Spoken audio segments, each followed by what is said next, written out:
Sbah khair alikoum, Ezul Flaouen.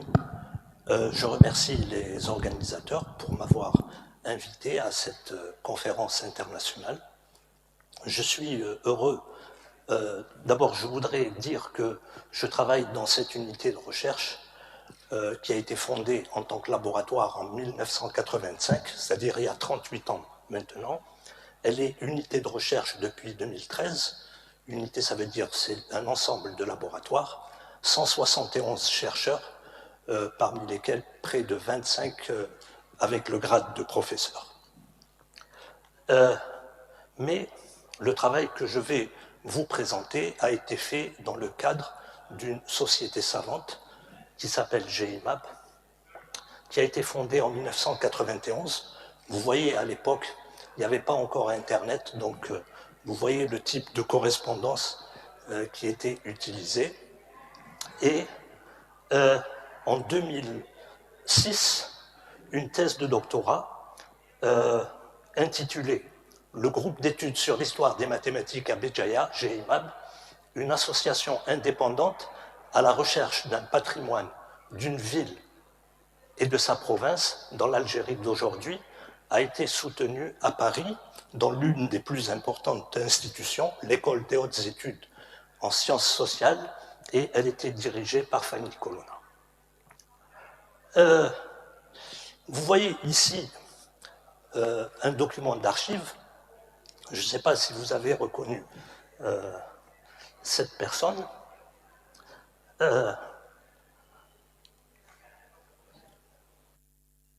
Mustafa Benaouicha a fait partie donc des la première promotion, c'est ça, des DES de mathématiques. Et à l'époque, il avait créé le club scientifique des sciences exactes.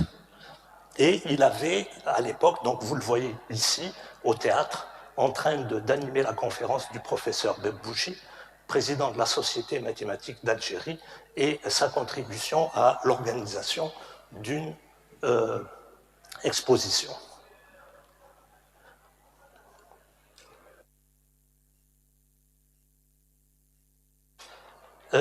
Il a été également mon étudiant. Il avait passé le concours de post-graduation et dans le cadre de sa thèse de magistère, Ancien Régime, il avait publié 3 publications de très haut niveau, pour dire comme quoi, à cette époque, lorsqu'il est parti à l'étranger, il était déjà un chercheur confirmé.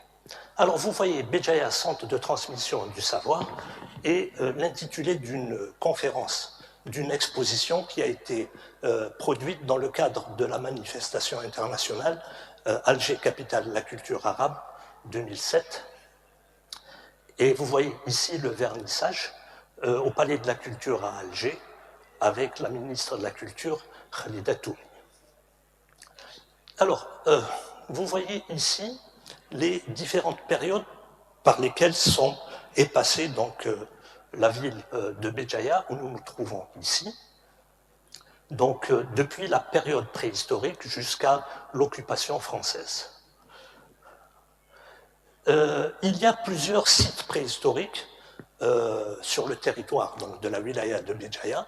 Vous voyez ici, par exemple, la grotte des pirates au Cap Carbone, mais celle qui est mondialement connue, c'est celle d'Efaloub, qui se trouve sur le territoire de la commune de Melbo.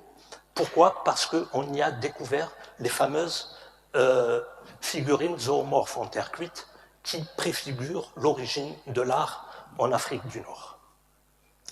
Alors, ensuite, il y a la période antique. La différence entre la période préhistorique et la période antique, c'est l'apparition de l'écriture.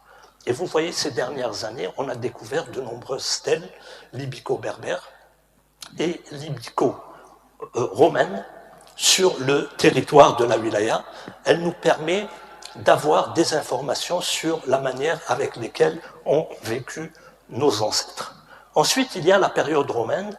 Le territoire où nous sommes il y a eu donc fondation d'une importante ville romaine qui s'appelle Saldae. À 25 km d'ici, il y a également une autre ville très importante qui s'appelle Tubusuptu, Tiklat. Mais le monument le plus important, c'est l'aqueduc de Saldae, l'aqueduc de Tuja. Pourquoi? Parce que nous avons des informations sur la manière avec laquelle il a été fondé. Donc, vous voyez ici le tracé, à peu près 36 km, 17 km à vol d'oiseau, et imaginez comment l'eau a pu venir donc de Tuja jusqu'à Béjaïa. Vous savez, quand on regarde maintenant le barrage de Tichihaft, du côté donc de Bouhanza, on voit comment l'eau arrive à Béjaïa, il y a la conduite et il y a les stations de pompage. À l'époque, donc, il n'y avait pas ça. Et imaginez sur 36 km, 16 km à vol d'oiseau, comment l'eau a pu arriver. Et vous voyez la forme du scopus qui n'est pas le même. Et vous voyez que l'ingénieur qui est à l'origine de ce travail, il s'appelle Nonus Datus, vous voyez ici sa devise, patience, courage, espérance. C'est lui qui a réalisé donc ce travail. Et vous voyez que ce qu'il faisait lorsqu'il y avait une vallée, donc il construisait un pont, quand il y avait une montagne, donc il creusait un tunnel. Je vais revenir sur ça. Ensuite, entre donc le 5e siècle et le 11e siècle, on n'a plus d'informations sur ce qui s'est passé ici. Mais à l'échelle mondiale, il y a eu deux événements importants.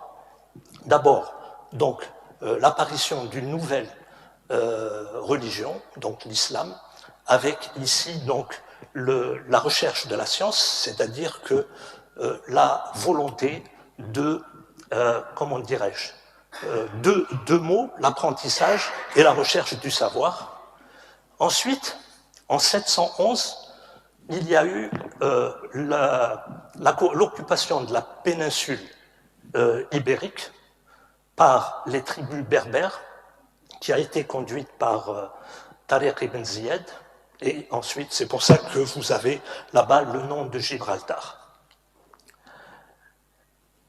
Revenons maintenant en Orient. La civilisation des pays de l'islam a prédominé du 7e au 15e siècle sur une aire géographique allant de l'Inde à l'Espagne et comprenant tout le nord de l'Afrique et la Sicile. On peut constater, a posteriori bien sûr, que dès le milieu du 8e siècle, toutes les conditions favorables sont réunies pour un développement de l'activité scientifique. L'une d'entre elles, et non des moindres, est leur position géographique et leur rôle d'intermédiaire. Ils se trouvent en contact direct avec les héritiers des anciennes traditions scientifiques. La science devient alors l'une des institutions des cités musulmanes. Certaines deviennent de véritables foyers scientifiques. L'astronomie y joue un grand rôle. À Beit el-Hikma, c'est-à-dire la maison de la sagesse, vont travailler des personnalités comme Al-Khawarizmi, mort en 850, Tabt ibn Qara, et d'autres. La langue internationale des lettrés et des savants à l'époque est la langue arabe. Vous voyez ici les différentes civilisations, donc la civilisation grecque, la civilisation chinoise, la civilisation indienne, la civilisation perse, et ici vous avez ce qu'a été le territoire de la civilisation des pays de l'islam. Alors, la première chose qui a été faite et qui était importante, c'est la période des traductions. Vous voyez ici, les activités scientifiques vont s'appuyer sur de multiples traductions. Les traités traduits appartiennent à 4 traditions, 2 essentielles, la grecque et l'indienne, et 2 de moindre importance, la persane et la babylonienne. Vous voyez par exemple ici une traduction en arabe des coniques d'Apollonius. Cette carte que vous voyez ici a été présentée à Paris en 2005. Elle donne les domaines scientifiques des grands centres intellectuels du monde musulman. Et vous voyez que sur le Maghreb, il y a 4 villes qui sont mentionnées, 2 à l'ouest, c'est Fès et Marrakech, une à l'est, c'est Kairouan, et une au Maghreb central, c'est Béjaïa, que vous voyez là-bas, avec la mention mathématique. En Orient, va travailler un personnage exceptionnel, il s'appelle El-Khawarizmi, qui est mort en 850. Il va écrire 2 livres très importants, l'un qui concerne l'algèbre, ici, et vous voyez ici un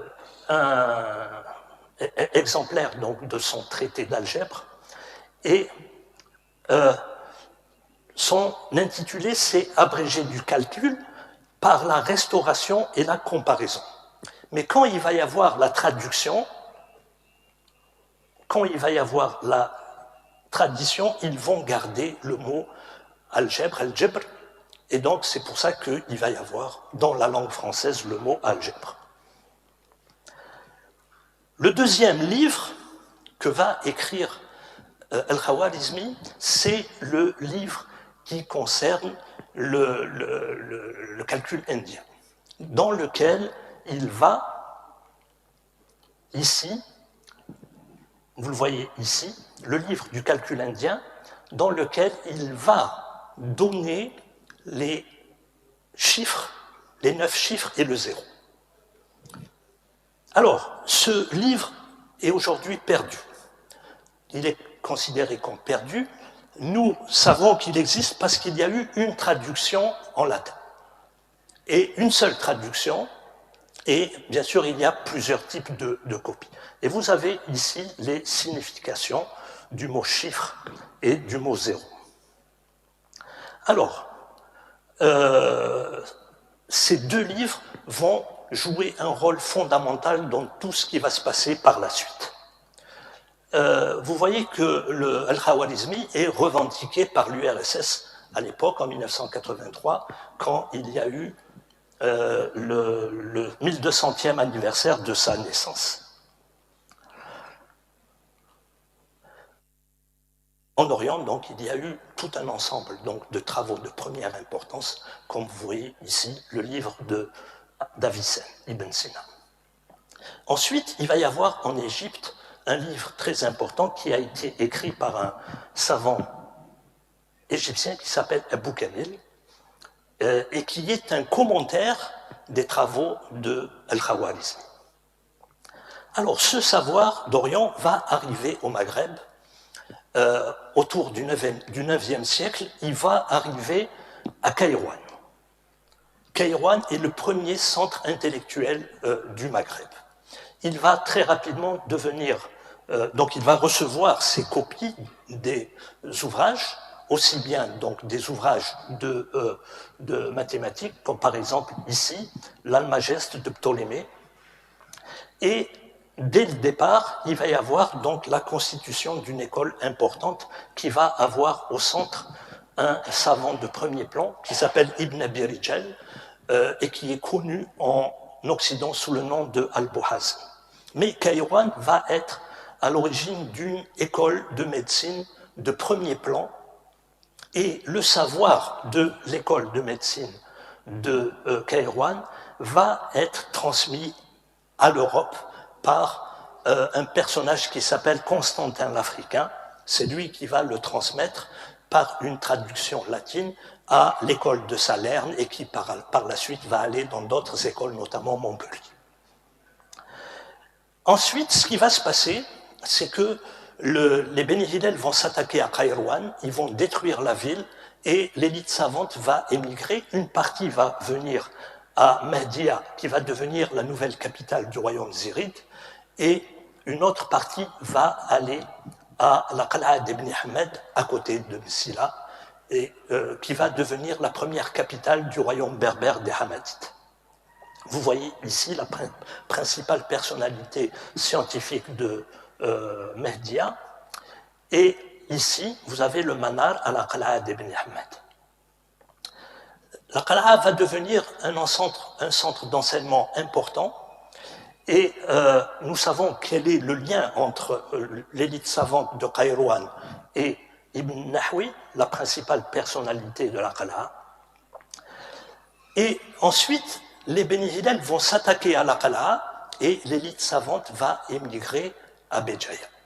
Et c'est là que donc, elle va devenir la deuxième capitale du royaume berbère des Hamadites. En 1067. Et vous voyez là-bas la citation donc, de Fazio degli Uberti dans son livre très important d'Itamendo. Alors, le royaume hamadite était un véritable État avec son style architectural, avec sa monnaie, avec sa flotte, avec son administration, et nous savons quels étaient les relais entre les deux capitales. Quand on parle de Béjaïa à cette époque, il y a trois éléments à prendre en compte. D'abord, port de commerce, et vous voyez un traité de paix qui a été signé à Pise en novembre 1186, et de nombreux produits spécifiques circulaient donc sur le port de Bougie, comme par exemple ici la céramique de Bougie, mais le produit le plus important, c'est les fameuses bougies, les petites chandelles qu'on appelle bougies parce qu'elles étaient fabriquées ici à Bougie à base de cire d'abeille. Et vous voyez donc pour les écoliers de France dans les années 60, les devinettes, quelle est la ville la plus féroce? Lyon. Quelle est la ville la plus lumineuse? Bougie. Deuxièmement, centre d'enseignement supérieur, et vous avez ici ce qu'on appelle les princes de la science à Bougie, Sidi Boumdien, Abdelhaq al-Ishbili, Abu Hamid al-Saghir et l'historien Ibn Hamad. Enfin, dialogue interreligieux, et vous avez ici un document exceptionnel. Il s'agit d'une lettre que le pape Grégoire VII a envoyée au fondateur de Bougie, le prince Al-Nasir, en 1076. Selon Maslatri, qui a rendu public ce document d'archives, jamais pontife romain n'a aussi affectueusement marqué sa sympathie à un prince musulman. Au moment où Béjaïa devient une grande capitale sur les rives de la Méditerranée, il y avait également à l'est deux villes très importantes, Marrakech, où va travailler le grand savant, donc Averroès, Ibn Rushd, et c'est là-bas, à Marrakech, qu'il va initier le commentaire d'Aristote. Et ensuite, il y avait Fès, vous voyez ici la Qarawiyyin, et c'est là que va ensuite travailler le mathématicien juif Maïmonide vers 1160. Il y avait également donc à ce moment-là, en Espagne, des ateliers de traduction et des ateliers de copistes. Vous avez par exemple ici cette traduction des éléments d'Euclide qui a été fait à partir de la version arabo-latine au XIIIe siècle. Alors, à ce moment-là, vous avez ici, à Béjaïa, un milieu scientifique exceptionnel, parmi lesquels, donc vous voyez ici, sur cette illustration qui a été faite par l'artiste peintre Tahar Khelfaoui, le poète sicilien Ibn Hamdis, qui arrive donc à Béjaïa au moment donc, où la Sicile donc, a rejeté donc, les musulmans. Il avait été bien sûr en Andalousie, mais ce qui est important, vous savez, les palais, la splendeur des palais hamadites, aujourd'hui nous n'en avons aucune information parce qu'ils ont été détruits par les Espagnols au début du XVIe siècle. Le seul témoignage qui reste, c'est la poésie d'Ibn Hamdis. En 1118 va arriver un personnage de premier plan, il s'agit d'Ibn Toumet, qui est d'origine marocaine et qui va ici à Béjaïa, donc il revient d'Orient, il commence donc à enseigner à la mosquée Arayhana et il va créer des problèmes ici et donc le prince de Bougie va lui construire un oratoire à Mellala. Et c'est là-bas, comme vous voyez sur cette illustration, il va rencontrer celui qui va devenir son élève, Abd al-Mumin, et qui va par la suite devenir son premier général. Et c'est à Mellala qu'ils vont faire le plan de fondation d'un empire, l'empire almohade, qui va s'étendre du sud du Portugal jusqu'aux frontières de l'Égypte pendant plus de 100 ans. Vous voyez ici le mihrab de la mosquée Ibn Tumert à Mellala.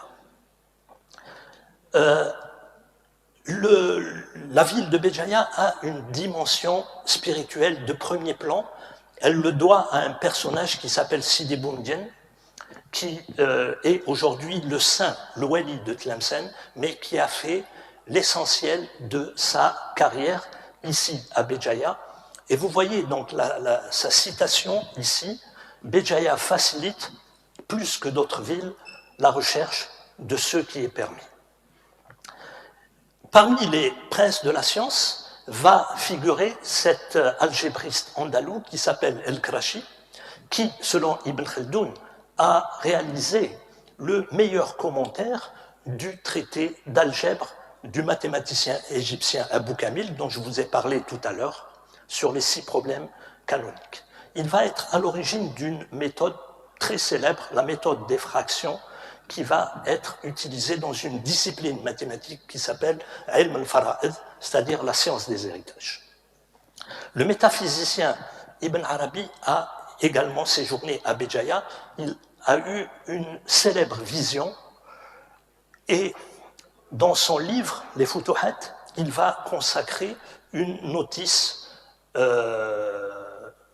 élogieuse à Yahya Zouaoui, dont le mausolée se trouve au-dessus du port pétrolier.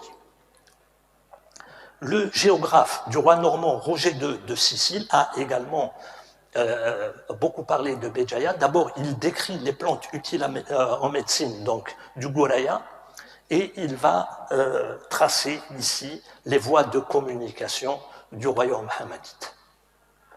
Le botaniste Ibn al-Baytar, lui, va venir ici à Béjaïa vers 1200. Il a écrit un livre très célèbre où il recense 1500 plantes et une bonne partie donc sont accompagnées de la traduction latine et berbère. Vous voyez ici son buste à Malaga. Alors, vous voyez que les savants qui travaillaient à Béjaïa étaient originaires de différentes régions de la Méditerranée et il y avait une particularité, c'est qu'ils circulaient entre les États, malgré les conflits qui existaient entre les États, les savants, eux, pouvaient circuler. Et vous voyez à l'époque les voies de communication maritime qui existaient. Alors, à l'époque, il y avait 2 formes de chiffres qui étaient utilisées ici. Vous voyez ce qu'on appelle ici al-huruf al-ghubarit, les chiffres de ghubar, c'est-à-dire les chiffres de poussière, qui vont donner les chiffres arabes aujourd'hui qu'on utilise. Donc ces chiffres ont pour origine donc l'Inde. C'est le même principe que les chiffres qui sont utilisés en Orient aujourd'hui, mais la forme a été modifiée en raison donc de l'environnement qui existait ici en Afrique du Nord avec les mouvements berbères et les mouvements latins à cette époque. Et vous savez, il y avait les chiffres de Fès. Les chiffres de Fès sont antérieurs, donc ils sont antérieurs à l'islam, et on les différencie des chiffres robar, aussi bien par le nombre que par la forme. Et ils étaient bien utilisés parce qu'on a retrouvé des manuels d'utilisation de ces chiffres-là. Et alors, vous voyez ici l'un des premiers ouvrages de mathématiques qui a circulé ici au Maghreb. qui s'appelle le Kitab al-Bayan du mathématicien d'origine andalouse mais maghrébin qui s'appelle Al-Hassan, qui a vécu donc à la fin du XIIe siècle. Et vous remarquez ici deux particularités. D'abord, l'utilisation des chiffres romains. Et vous voyez également, pour la première fois, l'apparition d'un symbolisme. Et ici, vous voyez, c'est le trait de fraction. Vous voyez ici le trait de fraction qui apparaît dans ce manuscrit. Il apparaît également ici dans ce livre d'un autre mathématicien d'origine marocaine qui a vécu et qui est mort en 1204, dans ce livre d'algèbre, où vous voyez également l'apparition de l'utilisation des chiffres de poussière et l'utilisation du symbolisme, c'est-à-dire le trait de fraction. À la fin du XIIe siècle, va arriver ici à Béjaïa un jeune homme qui s'appelle Leonardo Fibonacci de Pise. Son père était représentant des marchands italiens auprès de la douane de Bougie. Et il a constaté que les marchands et les pêcheurs comptaient différemment. Eux, ils utilisaient l'abaque pour les calculs et les chiffres romains pour l'écriture, et c'était compliqué à partir du moment où on atteint un certain chiffre. Et là, donc, ce qui va se passer, donc, il va s'initier au système de numération, aux méthodes de calcul et aux techniques commerciales des pays de l'islam. Dans l'introduction, ensuite, il repart en Orient, il va écrire un livre très célèbre qui s'appelle le Liber Abaci, c'est-à-dire le livre de l'abaque. Et dans l'introduction, il dit qu'il a fait ses études à Béjaïa auprès d'un maître admirable. Il utilise l'expression ex mirabili magisterio, qui signifie un enseignement admirable. Et c'est lui qui va populariser l'utilisation des chiffres arabes en Europe. Alors, ça ne va pas se faire du jour au lendemain. Ça va demander des siècles. C'est-à-dire l'apparition des traités de commerce. Mais vous voyez par exemple ici sur cette illustration qui a été faite en Suisse au XVe siècle, vous voyez ici une rivalité entre deux marchands, l'un qui utilise les chiffres arabes et l'autre qui utilise les jetons, et vous avez une arithmétique allégorique qui abrite. Et on voit que finalement, la balance penche vers l'utilisation des chiffres arabes. Et vous voyez que ici, sur cette feuille, vous voyez qu'il y a donc les chiffres arabes sont présentés ici. Alors, vous savez que Leonardo Fibonacci est à l'origine donc de la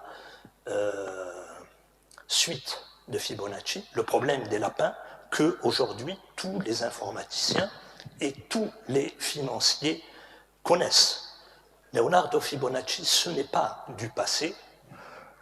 Et en 2007, le théâtre régional de Béjaïa a produit un spectacle. Vous voyez ici Leonardo Fibonacci à Béjaïa. Le metteur en scène était Luca Radaelli, qui est un metteur en scène, un directeur d'un théâtre pour enfants à Milan. Et ce spectacle a eu un très grand succès. Il est même passé dans plusieurs congrès spécialisés, aussi bien des congrès d'histoire des sciences que par le Haut Conseil islamique, et il a suscité plus de débats que n'importe quelle conférence. Vous voyez ici la promenade Leonardo Fibonacci au port de Bougie, et vous voyez que le logo de l'APOI de Béjaïa, l'APOI c'est le conseil régional, qui reprend ici donc la suite de Fibonacci qui figure dans ce logo. Il y a eu un appel à un concours, un appel à projet, et c'est celui-là qui a été retenu et qui est aujourd'hui officiel. Donc, après la période almohade, il y a la période hafside. Béjaïa va dépendre de Tunis, mais dans certaines périodes, elle va avoir des dépendances temporaires. Et il y a un livre de référence très très important qui s'appelle Unwan Diraya fi Msheikh Jaya, qui est le livre du bibliographe de Bougie El-Robrini. Alors, ce livre, vous voyez ici le manuscrit, donne la biographie de 108 savants de Bougie de la fin du XIIe siècle et du XIIIe siècle. Vous voyez que la plupart sont des fuqaha, c'est-à-dire des jurisconsultes, et que très peu sont spécialisés en médecine. Vous voyez, il n'y en a que 5. Et en mathématiques, vous voyez toutes les disciplines mathématiques, il n'y en a que 5. Et à partir de là, on a fait une structuration du milieu scientifique de Bougie. Et ce qui est important, c'est que ce livre n'est pas important uniquement pour Bougie, il donne une idée comment les milieux scientifiques étaient organisés dans les cités du Maghreb et d'Andalousie au XIIIe siècle. Alors, il va travailler avec on voit qu'il avait une véritable culture scientifique, notamment dans le domaine des mathématiques, puisqu'il cite plusieurs mathématiciens de l'époque, et en médecine, où il va travailler avec un médecin très célèbre qui s'appelle Ibn Andras, qui a travaillé ici à Béjaïa, qui a écrit un livre. On voit, il donne les détails sur sa démarche à l'époque, mais ensuite, il va quitter Bougie parce qu'il va être appelé par le sultan de Tunis, El-Mostansir, pour devenir son médecin personnel. Et le Robrini l'a aidé à réaliser ce classement pour son catalogue. Un autre personnage qui est important à citer, c'est Ibn Sab'in, qui est cité par le Robrini et qui on sait que ses travaux ont eu une influence sur les travaux du philosophe catalan Raymond Lull, dont je vais parler par la suite. Mais ce qui est intéressant, c'est que c'est lui qui a répondu aux célèbres questions siciliennes que l'empereur Frédéric II de Hohenstaufen avait envoyées au sultan Rachid à l'époque. Vous voyez ici une illustration d'époque de cet événement. En 1307, va arriver à Béjaïa un éminent philosophe catalan qui s'appelle Raymond Lull. Vous voyez, c'est quelqu'un qui a beaucoup voyagé en Méditerranée et c'est quelqu'un qui a appris l'arabe, qui a même créé aux îles Baléares une école d'apprentissage de la langue arabe. Et son objectif, il avait un objectif précis. On le voit quand il arrive à Béjaïa, il arrive et il va sur la grande place et il clame que le christianisme est meilleur que l'islam et il est prêt à le démontrer. Alors vous voyez, il a failli être lynché par la population. Il existe en Catalogne des dizaines d'illustrations de ce type qui commémorent, vous voyez, cet événement. Raymond Lull était un véritable mathématicien. Il a mis au point une méthode qui lui permet, qu'on appelle le système du triangle quadrangle et qui permet de calculer la course vraie par rapport à celle qui a été effectuée. Et donc, il va ensuite être mis à résidence par le prince de Bougie, dans un endroit qu'on appelle la caverne de Raymond Lull et qui se trouve à l'extrémité du Cap Carbon. Et pendant 6 mois, il va accueillir les savants de Béjaïa et ils utilisent l'expression disputer. Disputer, c'est-à-dire qu'ils vont discuter de différents sujets, bien sûr théologiques, mais également scientifiques. Et quand il va être libéré, donc là vous voyez la couverture, c'est une couverture qui date de 5 siècles. et qui est la couverture donc, de son traité. Quand il va être libéré, il va repartir en Europe et il va écrire un livre qui s'appelle La Disputatio, qui était destiné au pape d'Avignon pour un projet de croisade intellectuelle. Vous voyez, il y a même des chronos qui datent donc de cette époque. Et vous voyez ici, dans cet auditorium, le fameux colloque international qui avait été organisé en 2007, qui commémorait le 700e anniversaire de ces disputes en collaboration avec l'Institut Raymond Lull de Barcelone et l'IEMED, ainsi que différentes... Vous savez qu'il existe en Europe aujourd'hui plusieurs centres d'études lulliennes, aux îles Baléares, bien sûr à Barcelone, à Francfort, à Palerme, à Lyon, à Montpellier également. Alors, le savoir mathématique au Maghreb va se stabiliser au XIVe siècle grâce à un mathématicien marocain qui s'appelle Ibn al-Benna. Il va écrire un livre de référence qui s'appelle, c'est un petit manuel qui s'appelle Talkhis A'mal al-Hisab et qui va faire l'objet de près de 15 commentaires, notamment par certains de ses élèves directs ou bien par des élèves de ses élèves. Et vous voyez qu'un de ses élèves est un descendant direct des princes hamadites de Bougie. Vous voyez ici l'ijaza, c'est-à-dire le diplôme que Ibn al-Benna lui a délivré et qui se trouve à la bibliothèque de l'Escurial en Espagne. Et vous voyez ici la traduction écrite par, et vous voyez Ahmed Ben, etc., vous avez la généalogie de tous les princes hamadites jusqu'à Nasser, le fondateur de Bougie, et Al-Anas, celui et Ibn Hamad, les fondateurs donc de la dynastie des Hamadites. Et voilà ce que dit ce diplôme qui a été rédigé, donc le premier Jumu'ah II de l'année 702 de l'Hégire, de la main de l'auteur, j'autorise le jurisconsulte Aboul Abbas Ahmed, ci-dessus nommé, à rapporter d'après moi mon livre du Talkhis A'mal al-Hisab, mon livre de la connaissance des temps par le calcul, ainsi que mon ouvrage de l'algèbre, qu'il a réuni de sa main dans ce recueil. Il a étudié ces livres sous ma direction d'une façon précise et avec maîtrise.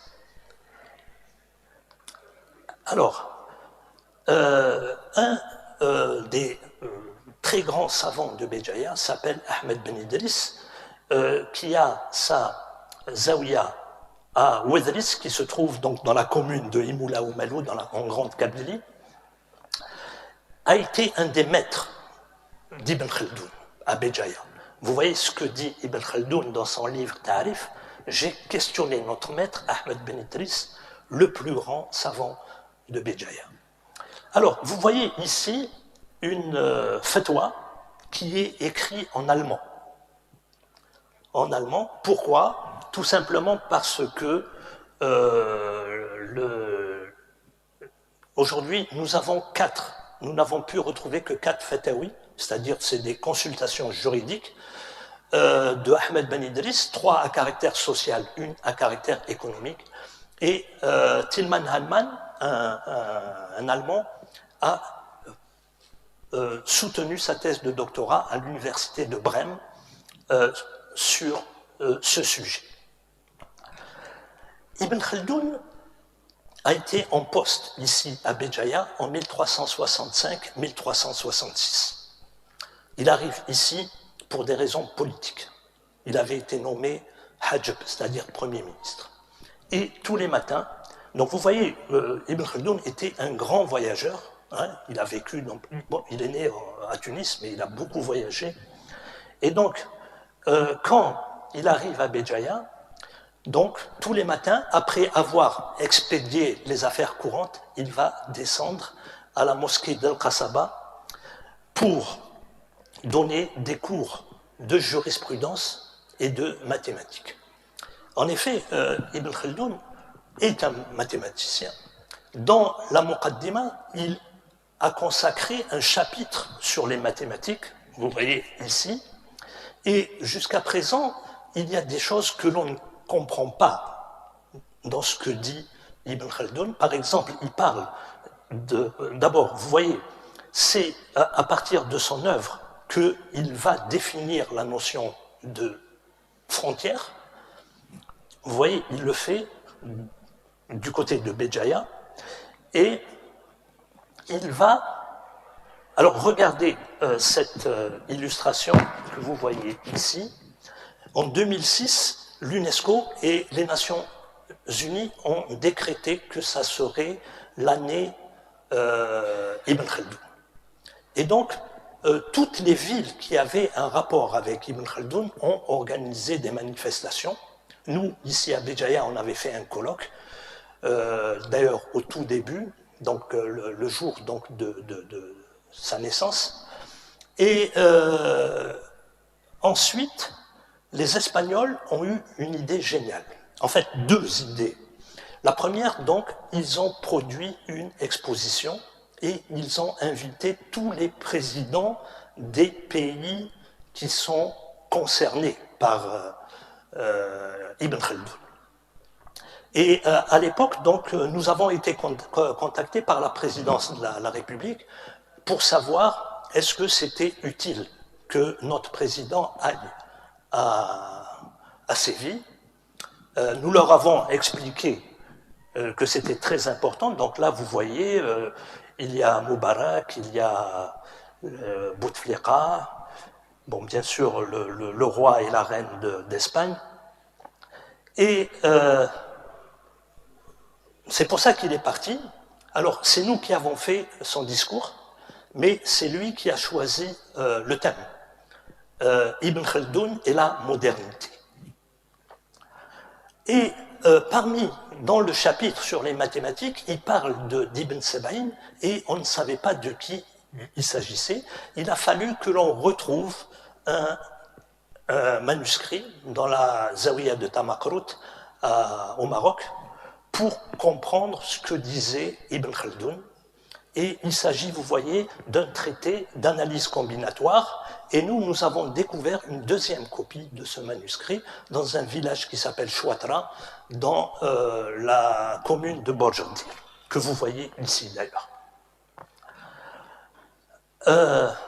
En 2011, il y a eu une manifestation qu'on appelle Tlemcen, capitale de la culture islamique.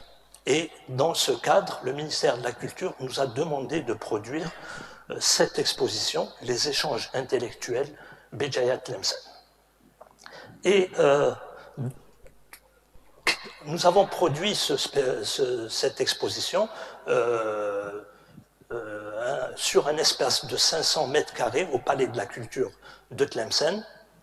Et parmi ces 40 histoires extraordinaires, celle d'un grand savant de Béjaïa qui s'appelle Aboul Fadl al-Meshdali, qui a étudié à Tlemcen, qui a fait ses études à Béjaïa d'abord, bien sûr, et il est originaire de Mayo, de Meshdallah, et vous voyez le périple qu'il va faire. Il va ensuite enseigner à l'université d'Al-Azhar, et il va être à l'origine d'une discipline en tafsir, c'est-à-dire en exégèse, où il prend en compte le reclassement des sourates et des versets. Vous savez que la révélation a duré 23 ans et que donc au début, les fidèles apprenaient et ensuite on a commencé à transcrire sur des peaux d'animaux, sur des omoplates, etc. Et donc jusqu'à présent, cette discipline est... Et nous avons produit, le théâtre régional de Béjaïa, ce spectacle, Meshdali Zouaoui Fit Tlemcen, à cette époque, 35 comédiens sur scène.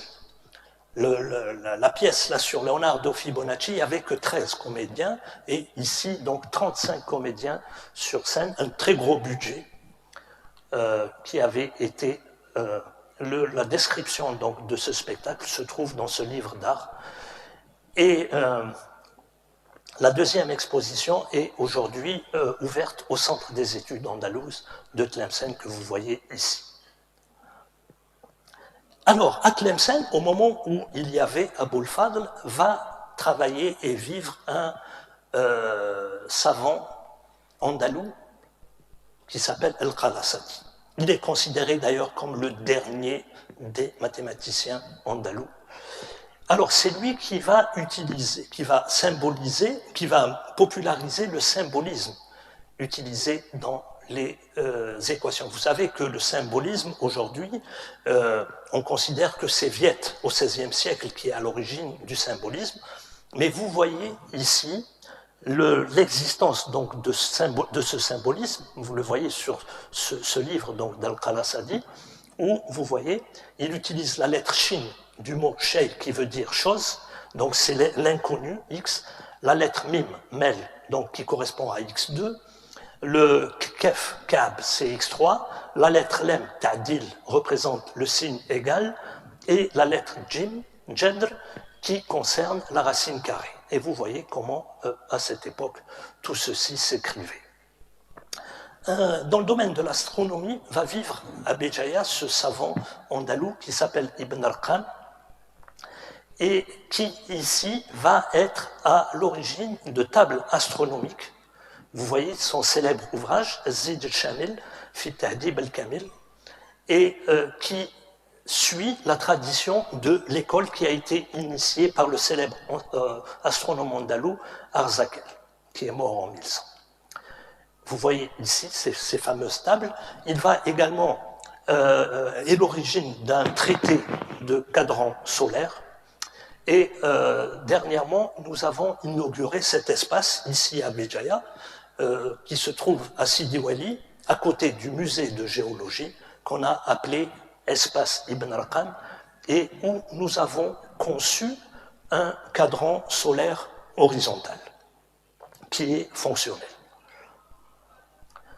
L'une des disciplines mathématiques qui est les plus importantes, c'est Ilm al-Fara'id, c'est-à-dire la science des héritages.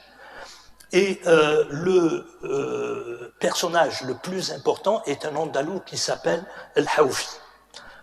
Ce traité va faire l'objet de plusieurs commentaires. Par exemple, vous avez ici la copie qui se trouve à la Bibliothèque nationale de Paris. Et dernièrement, nous avons découvert une autre copie à Tipaza, ici, qui est très bien conservée, et qui a été fait par un savant de Tlemcen qui s'appelle El-Uqbani, et qui, la spécificité, c'est qu'il utilise la méthode d'effraction du savant de Béjaïa, El-Karachi, dont j'ai parlé tout à l'heure. À la fin du XVe siècle, va vivre à Béjaïa un personnage extraordinaire qui s'appelle Péréris. Péréris arrive ici à Béjaïa. Vous voyez ici le mausolée de Sidi Touati, et il y a à côté son zawiya. Le seul témoignage qui existe aujourd'hui sur Sidi Touati a été fait par Péréris. Vous voyez, il va écrire un livre très célèbre qui s'appelle Kitab Bahrin. Vous voyez, c'est lui qui est à l'origine de cette illustration. Vous voyez en bas Béjaïa, au milieu Délice et en haut Alger. Et vous voyez qu'à l'époque, donc, Alger était une petite ville par rapport à Béjaïa. Et donc, il donne des détails. Il est à l'origine de cette carte du monde. Quand il était à Béjaïa, il avait accompagné son oncle, Kamel Reis, mais ensuite c'est lui qui va devenir l'amiral de la flotte ottomane en Méditerranée. À la fin du XVe siècle, elle correspond donc à un bouleversement important qui a eu lieu sur notre planète. Les derniers musulmans sont chassés d'Andalousie et l'Amérique vient d'être découverte par Christophe Colomb. Par ailleurs, à ce moment-là, les deux grandes puissances de la planète, les pouvoirs espagnols et ottomans vont s'affronter dans une terrible guerre mondiale. Et vous voyez, c'est à ce moment-là que les Espagnols vont occuper la ville de Béjaïa en 1510.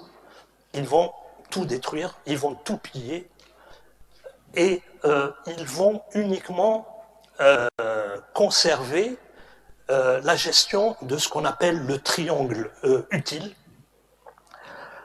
Et c'est à ce moment-là que vont être fondés deux royaumes berbères à l'intérieur donc du pays, le royaume des Atabès que vous voyez ici, le 500e anniversaire, c'était en 2010, et le royaume de Koukou. Et à ce moment-là, donc la ville de Béjaïa est détruite, il y avait deux institutions scientifiques importantes au Maghreb, l'université de Zitouna à Tunis et l'université Qarawiyyin à Fès. En Algérie, il restait les Médersa de Tlemcen et également les Zawiya Instituts de la Kabylie.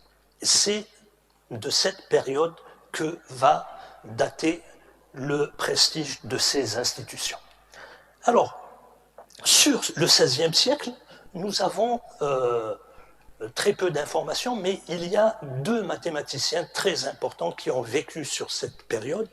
L'un est originaire d'Alger. Sa mère est ottomane, c'est très rare, et son père algérien. D'habitude, c'est l'inverse, avec les Kourougli, qui s'appelle Ibn Hamza. Et le deuxième, en milieu rural, s'appelle Al-Akhdari, qui est originaire du Zab, du côté de Biskra. Et donc, vous voyez ici, Ibn Hamza va quitter l'Algérie, il va aller à Istanbul, ensuite à la Mecque, il va écrire ce livre très célèbre qui s'appelle Tuhfat al-Adad, qui va être d'un très haut niveau et où il utilise les chiffres Robal, ce qui est très rare. Les chiffres Robal étaient connus en Orient, mais uniquement de spécialistes. Et le deuxième, donc Al-Akhdari, qui lui donc est originaire du Zab, qui va écrire son livre Dora al-Bayda, mais qui est de niveau élémentaire. Et il n'utilise pas les chiffres de poussière.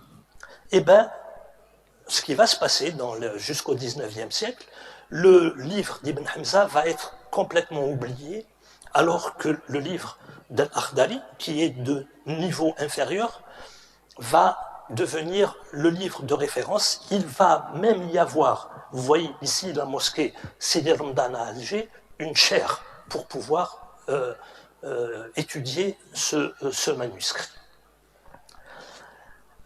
Alors, en parlant donc de tous ces personnages qui viennent à Béjaïa, n'oublions pas les voyageurs.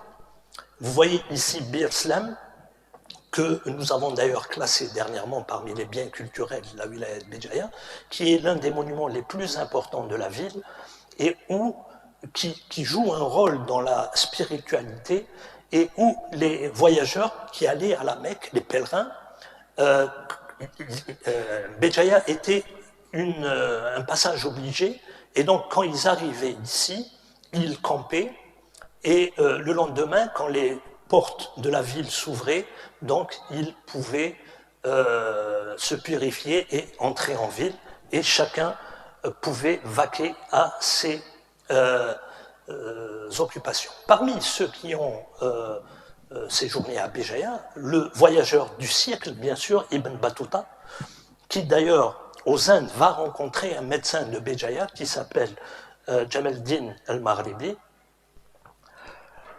Léon l'Africain, ou bien le chevalier d'Avrieux, qui, au XVIIe siècle, était l'envoyé spécial de Louis XIV et qui va faire une description détaillée de Sidi Abdelkader. Vous connaissez le fort de la mer, au début de la promenade Fibonacci, son mausolée se trouve là-bas.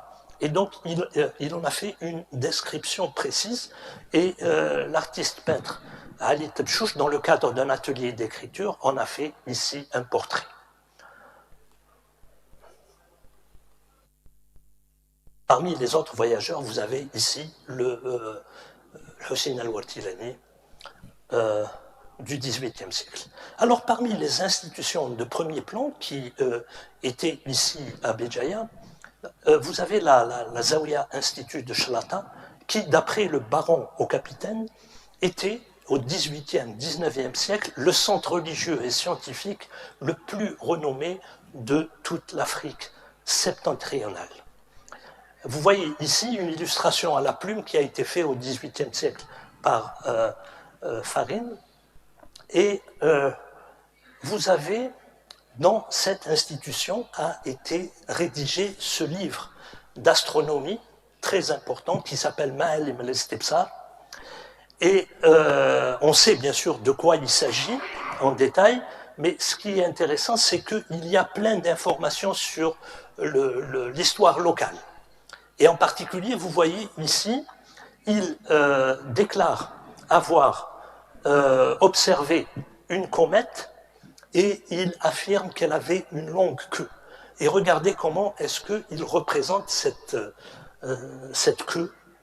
Et cette comète a été observée au même moment à Paris. Vous voyez, ils lui ont donné un nom, C/1769 PA. Les institutions, donc, sont très importantes et très diversifiées. Vous avez, par exemple, ici, la Zawiya Abu Daoud à Taslent, du côté d'Agbou, dans cette montagne qu'on appelait à l'époque Jebel Nour, hein, la lumière. Et vous voyez ici un diplôme qui a été délivré à Cheikh Qassimi, que vous voyez ici, et qui va aller créer à El Hamel une zawiya qui s'appelle aujourd'hui la zawiya d'El Hamel, qui est l'une des plus importantes aujourd'hui d'Algérie. Vous voyez ici sa bibliothèque de manuscrits, où il y a très peu de manuscrits scientifiques, c'est-à-dire mathématiques, médecine, etc. Je vous dis ça par comparaison à quelque chose dont je vais parler par la suite. Et l'actuel muqaddam de cette zawiya, c'est l'actuel mufti de la grande mosquée d'Alger, la mosquée de Bouteflika. Alors, en 1808, va arriver à Béjaïa ce personnage qui s'appelle François Arago. François Arago était un jeune donc diplômé de l'école polytechnique et il va être envoyé aux îles Baléares pour mesurer le premier méridien terrestre. Quand il va revenir, il va y avoir une tempête en Méditerranée et au moment où il pensait qu'il allait atterrir à Marseille, il s'est retrouvé à Béjaïa. Il s'est retrouvé à Béjaïa et à l'époque, il a essayé de joindre Alger, mais le dey de Bouchine ne l'a pas autorisé, tout simplement parce qu'à l'époque, vous savez, il était très difficile de pouvoir aller de Béjaïa à Alger. Toutes les tribus qui avaient un territoire, pour pouvoir traverser, il fallait avoir des autorisations. Et vous voyez que à l'époque, avant la colonisation, il y avait des personnes qui faisaient des mathématiques en Algérie. Et François Arago, lui, il va ensuite être autorisé et il va effectuer cette traversée spectaculaire de la Kabylie. Et d'ailleurs, quand il va arriver à Alger, les janissaires ont refusé de croire qu'il avait traversé la Kabylie. D'ailleurs, par la suite, vous savez qu'il va devenir ministre de la Marine et même président par intérim en France. Il va écrire un livre, Histoire de ma vie, où il raconte cette péripétie et où, donc, grâce à ça, on sait qu'à l'époque, il y avait encore des lions en Kabylie, que les filles kabyles étaient déjà jolies, puisqu'il raconte comment il a rencontré l'une d'entre elles. Alors, si on veut, à cette période, donc, 1808, c'est François Arago. 1820 va naître dans un petit village qui s'appelle Talaouzra, un agriculteur qui s'appelle Cheikh Mouhou, qui était un amoureux du livre. Il a fait des études à la Zawiya de Cheikh Haddad, mais ensuite, toute sa vie, donc, il va collectionner les livres et il va constituer une bibliothèque de premier plan qu'on a appelée Efniq Cheikh Mouhoub, qu'on a découvert en 1994. Et vous voyez, donc, à l'époque, il y avait, sur les 300 ouvrages complets que nous avons découverts, regardez, il y a 24 disciplines scientifiques. Rien que pour les mathématiques, vous avez la science du calcul, l'algèbre, la géométrie, la science des héritages, la logique, l'astrologie, l'astronomie. Et nous avons fait une étude statistique par rapport à la période de rédaction, l'origine des auteurs. Il y a des manuscrits de langue berbère, vous voyez ici, bien sûr, écrits en caractères, les caractères arabes à cette époque. Vous voyez ici le catalogue que nous avons édité en 2010. Et pour avoir une idée de la différence de niveau, en 1860, il y a eu une éclipse totale du Soleil. Et regardez la différence de niveau. Cheikh Mouhoub était à Talaouzra et il a observé ce phénomène. Alors que les Occidentaux, eux, avant que l'événement se produise, ils avaient fait toute une étude et ils savaient très bien quel était le faisceau par où il va passer, combien ça allait durer. Ils avaient fait toutes ces études et après, ils ont envoyé donc des équipes pour pouvoir observer ce phénomène. Ici, donc, vous voyez l'observatoire de Batna à l'époque. Alors, je vais terminer par je vais revenir sur l'aqueduc de Touja, dont je vous ai parlé tout à l'heure. Je vous ai dit qu'il est mondialement connu parce que nous savons comment il a été construit. Vous savez qu'aujourd'hui, on ne sait pas comment les Romains calculaient. Et ici, avec tous les relevés, il y a plusieurs équipes des États-Unis, d'Italie et en France qui travaillent dessus. Ce qui reste en couleur, c'est ce qui reste. Donc là, c'est une reconstitution.